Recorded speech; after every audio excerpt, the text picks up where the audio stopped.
குடும்பத்தோட சேர்ந்து அமர்ந்து உணவருந்தும் போது இந்த தோஷங்கள்ன்றது விலகும்.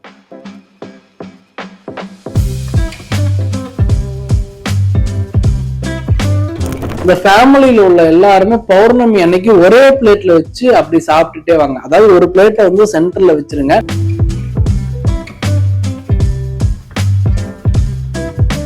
அதே போல நம்ம வீட்டுல சமைச்சு சாப்பிட்றோமா அப்படின்றத கேட்டோம்னா என்னோட சர்வேல 55% கிடையாது.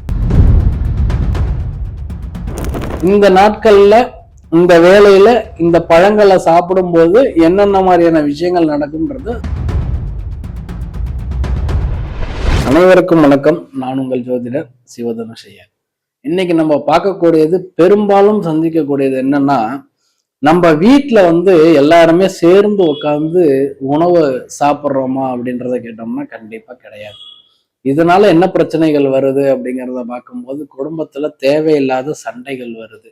அதே போல நம்ம வீட்டுல சமைச்சு சாப்பிட்றோமா அப்படின்றத கேட்டோம்னா என்னோட சர்வேல 55% கிடையாது. எல்லாருமே ஆர்டர் போட்டு தான் சாப்பிட்டுட்டு இருக்கோம்.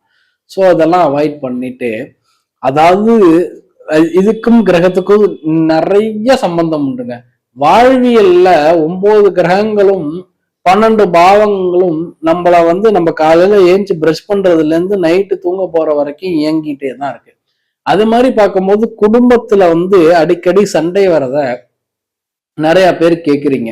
இதுக்கு ஏதாவது சொல்யூஷன் உண்டான்ட்டு. குடும்பத்துல அதாவது வந்து சண்டை வர்றதுக்கு காரணம் வந்து உணவு பழக்க முறை அப்படிங்கிறதும் உண்டு. ஸோ இந்த உணவு அப்படிங்கிறது தான் 2ஆம் இடம், நம்மளோட குடும்பம் அப்படிங்கிறது தான் 2ஆம் இடம். சோ அப்ப குடும்பத்தோட சேர்ந்து அமர்ந்து உணவருந்தும் போது இந்த தோஷங்கள்ன்றது விலகும். சார் என்ன சார் சொல்றீங்க அப்படின்னு கேட்டீங்கன்னா, ஆமாங்க. இது மாதிரி செய்யும் போது நமக்கு வந்து அட்லீஸ்ட் வந்து நமக்கு வந்து இந்த மெட்டீரியல் லைஃப்ல நம்ம ஓடிக்கிட்டே இருக்கோம். ஸோ அதனால நம்மளால வந்து காலையில வந்து அப்பாவுக்கு 6 மணிக்கு ஷிஃப்ட்னா நைட்டு பையனுக்கு வந்து 6 மணிக்கு ஷிஃப்ட். ஸோ அது மாதிரியே நம்ம ஓடிட்டு இருக்கோம். இன்கேஸ் அந்த ஒரு வேலையாச்சும் நம்ம ஒன்னா உட்காந்து அமர்ந்து சாப்பிடும் போது வீட்டுல வந்து தேவையில்லாத சண்டைகள் அப்படிங்கிறது வராது. இது ஒண்ணு. 2வது விஷயம் அப்படிங்கிறத பார்க்கும்போது, பௌர்ணமி நாட்கள்ல ஒரு தட்டு எடுத்துக்கங்க.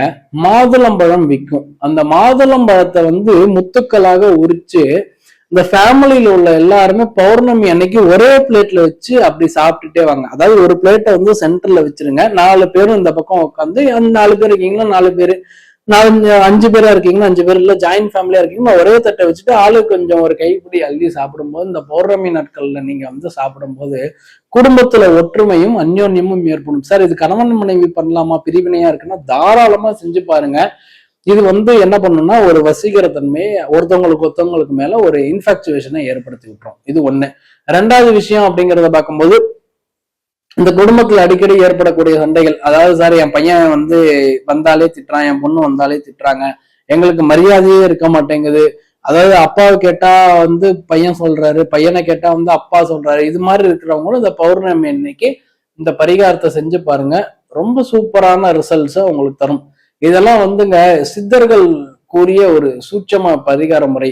இந்த நாட்கள்ல இந்த வேலையில இந்த பழங்களை சாப்பிடும் போது என்னென்ன மாதிரியான விஷயங்கள் நடக்கும்ன்றது சித்தர்கள் சொன்ன முறை. இது நான் கண்டுபிடிச்சது கிடையாது. ஸோ அத எங்களோட குருமார்களும் சித்தர்களும் கொடுத்ததுதான். ஸோ அதனால வந்து முடிஞ்ச லெவல்ல வந்து குடும்பத்துல வந்து சமைச்சு சாப்பிட பாருங்க. பழங்கள் அந்த பௌர்ணமி அன்னைக்கு அந்த மாதுளம்பழத்தை எல்லாரும் சேர்த்து சாப்பிடுங்க. பௌர்ணமி நிலவுல ஒரு 5 நிமிஷமாச்சு நின்று நல்ல ப்ரேயர் பண்ணிட்டு வாங்க. கண்டிப்பா உங்களுக்கு வந்து நல்லது நடக்கும் என்பதை சொல்லி அடுத்த காணொலியில இதோட சிறப்பான தகவலை உங்களை சந்திக்கிறேன். நன்றி, வணக்கம்.